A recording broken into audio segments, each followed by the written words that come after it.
एउटा यस्तो नाम जुन सुन्ने बित्तिकै ओठमा मुस्कान आउँछ, हम जाएगा।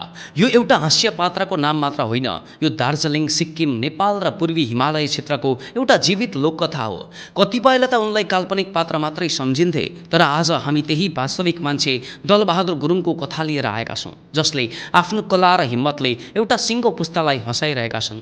सन् 1912 मार्च महिना दार्जिलिङका चोङटोङ चिया बगानमा एउटा बालकको जन्म हुन्छ, दलबहादुर गुरुङ। उनको पुर्खा नेपालको पाँचथर जिल्लाको गाउँबाट सन् 1814मा बसाइ सरेर दार्जिलिङ पुगेका थिए। त्यो बेलाको दार्जिलिङ चिया बगान, कोहिरो र सङ्घर्षले भरिएको ठाउँ। तर यहीँबाट जन्मियो एउटा यस्तो व्यक्तित्व जसको नाम पछि गएर हिमाली भेगको हरेक घर घरमा गुन्जिनेवाला थियो। तर कथा यहीँ सकिँदैन। सन् 1936 दलबहादुर मात्रै 14 वर्षका थिए। उमेर सानै भए पनि सपना ठुलो थियो, पाइलट बन्ने।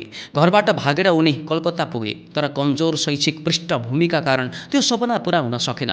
यही बेला एउटा यस्तो चमत्कार भयो। निराश नभई उनी एउटा इन्जिनियरिङ कलेजको वरिपरि बस्न थाले। त्यहाँका एक प्राध्यापक जो दलबहादुरको हाजिरी जवाफी र जोकबाट प्रभावित भए, उनैले उनलाई गाडी चलाउन सिकाए। जीवनले एउटा ढोका बन्द गर्दा अर्को ढोका खोलिदिने रहेछ र यही सानो अवसरले नै उनको भविष्यको बाटो बनायो। सन् 1948मा 12 वर्षपछि दलबहादुर फेरि दार्जिलिङ फर्किए। यो पटक एउटा नयाँ सिप र नयाँ आत्मविश्वास लिएर।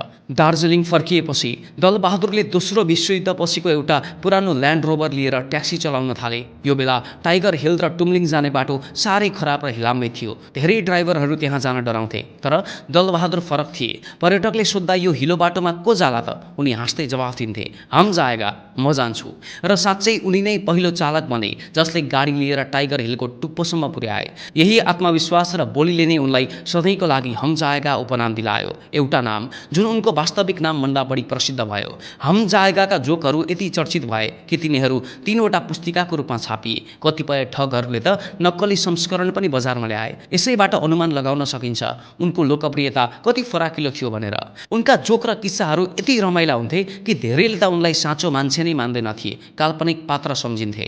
तर सन् 1980 को दशकको सुरुवाततिर चर्चित नेपाली चलचित्र कुसुमे रुमालमा उनी केही मिनेटका लागि पर्दामा देखा परे र त्यसपछि मात्रै थाहा भयो हम जाएगा त वास्तविक मान्छे नै पो रहेछन्। नेपाल, दार्जिलिङ, सिक्किम, कालिम्पोङ, आसाम र मणिपुरसम्म जहाँ जहाँ नेपाली भाषा बोलिन्छ त्यहाँ उनका जोकहरू घर घरमा सुनिन्थे। सन् 1992 अप्रिल 27मा दलबहादुर गुरुङको निधन भयो, तर उनको हाँसो कहिल्यै मरेन।